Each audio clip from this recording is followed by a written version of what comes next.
The evening air smelled of roasted chestnuts and winter rain as I walked toward the restaurant, my coat buttoned tightly against the chill. The glow of golden chandeliers spilled out through the tall glass windows, and inside I could already hear the clinking of glasses and the rise and fall of laughter. My cousin Salman's voice echoed in my memory from just 2 days earlier. "Bye, you must come. Everyone will be there. It's time we sit together as a family, family." The word had carried me through decades of loneliness. I wasn't the wealthiest among them, nor the most polished, but I had always shown up for weddings, funerals, hospital visits, everything that counted. I thought, foolishly perhaps, that this time they had remembered me not as an afterthought, but as a brother, a son, an uncle. Inside, the restaurant was a cathedral of wealth. Marble floors, gilded railings, waiters in crisp uniforms balancing silver trays. At the far end of the hall stretched a long mahogany table, polished to a mirror shine, set with crystal glasses and gleaming silverware. Around it sat my family, my blood radiant in their tailored suits and shimmering dresses. I straightened my tie, steadied my nerves, and approached with a smile. "Ah, finally, someone called," their tone almost mocking. A few heads turned, a few half-hearted smiles flickered. I reached for an empty chair near Salman, the cousin who had invited me, but before I could pull it out, his hand pressed against the backrest. "This table," he said, his voice loud enough to hush the laughter, "is for family." The words hit me like a slap. For a second I thought he was joking. I searched his face for warmth, for a hint of mischief, but his smile was tight, his eyes sharp with disdain. I am family," I stammered, my throat dry. A few of them chuckled. His wife leaned toward me, her perfume overwhelming, her words laced with poison. "Oh, come now. You know what he means. Close family. You'll be more comfortable over there." Her manicured finger pointed to a small round table shoved into the corner, half hidden by a pillar.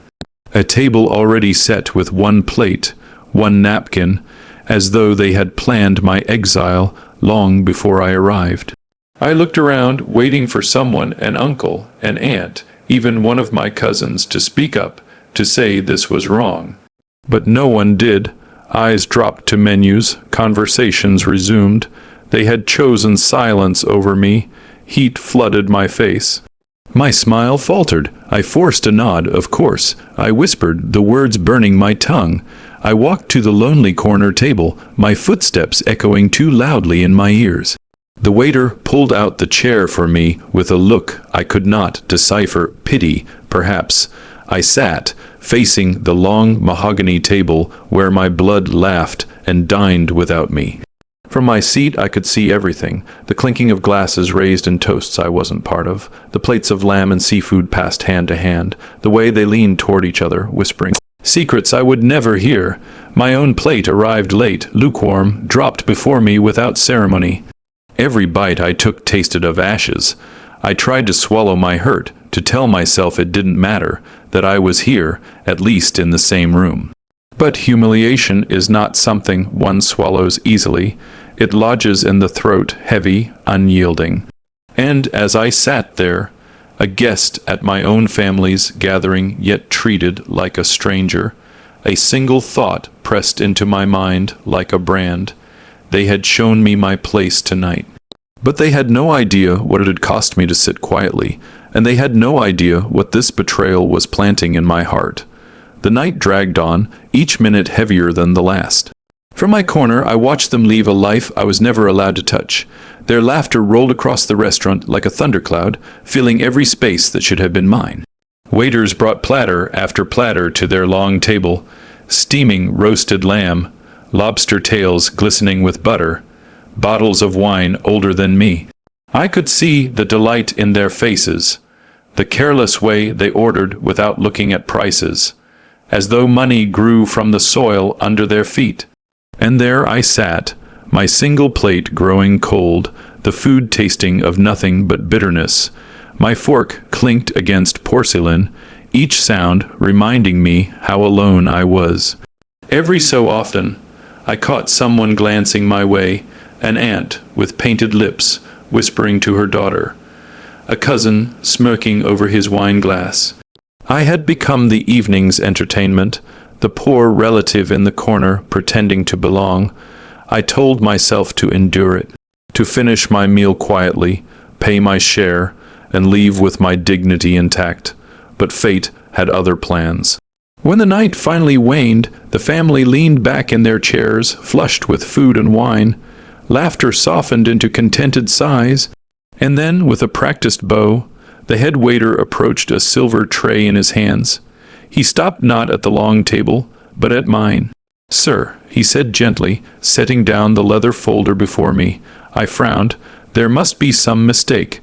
That bill is for them. I nodded toward the mahogany table. But the waiter shook his head. "I was instructed to bring it to you, sir." My heart lurched. With trembling fingers, I opened the folder. The number glared at me in bold ink. $2,200. The room seemed to tilt. My breath caught in my throat. $2,200 more than a month's rent. More than half of my savings. I looked up, stunned, and met a dozen pairs of eyes staring back at me from the family table. Salman raised his glass, his grin dripping with mockery. "Come now, buy," he said loudly, drawing the attention of the entire restaurant. "Consider it your contribution. After all, family takes care of family." The table erupted in laughter, some muffled, some cruelly loud. My aunt clapped her hands like it was the best joke of the night. His wife leaned against him, whispering something in his ear that made him laugh harder. I sat frozen, the humiliation burning hotter than fire in my chest. They had not only exiled me from their table, they had made me their fool, their financier, their scapegoat. The waiter hovered nervously. I could see pity in his eyes, but he said nothing. This was between me and my family. I wanted to protest, to shout, to hurl the bill back in Salman's smug face. But I saw the eyes of strangers at nearby tables, all watching, all listening. My pride, what little of it remained, refused to give them the spectacle my family craved. With hands that shook, I pulled out my wallet. Each bill I counted felt like a piece of my dignity being torn away. My heart screamed as I laid down the money, but my face remained expressionless. The waiter bowed, collected the payment, and left. From the corner of my eye, I saw Salman lift his glass again. To family, he toasted, and the others roared with laughter. I sat there in silence, my chest tight, my eyes stinging, my soul hollowed out. But beneath the pain, beneath the humiliation, something else began to stir. It was quiet at first, like the flicker of a candle in the dark, but it grew hotter with every mocking laugh, every glance of pity from the strangers around us. Rage, resolve, a vow. They had stripped me of dignity tonight, but they had also given me a gift, clarity. I walked out of that restaurant with nothing but an empty wallet and a broken heart. But as I stepped into the cold night air, I swore to myself they would never laugh at me again. One day they would choke on the same humiliation they had forced me to swallow. Nights after that dinner, sleep abandoned me. I lay awake staring at the cracked ceiling of my small apartment, replaying their laughter over and over in my mind. "This table is for family. Consider it your contribution." Those words looped like poison in my veins. At first, I drowned in shame. Every time I reached for my wallet, I felt the sting of that $2,200 money I had worked for, money that could have paid bills, bought warmth, secured peace. Instead, it had become the price of humiliation. But slowly, the shame hardened into something sharper. A resolve, cold and patient, began to take root. I remembered my father's words long ago. "When wolves show you their teeth, don't bare your neck. Grow your own fangs." So I did. The transformation, I threw myself into work. Every extra hour, every late night, I took it all. I sharpened my skills, saved every penny, and invested carefully where others saw only risk. While my cousins flaunted their wealth on vacations and luxury cars, I learned the silent art of growth, not just financial, but personal. I became sharper in business negotiations, colder in judgment, wiser in patience. I stopped seeking their approval, stopped waiting for their invitations. My circle shifted, no longer clinging to blood ties that cut me. I built bonds with people who respected me.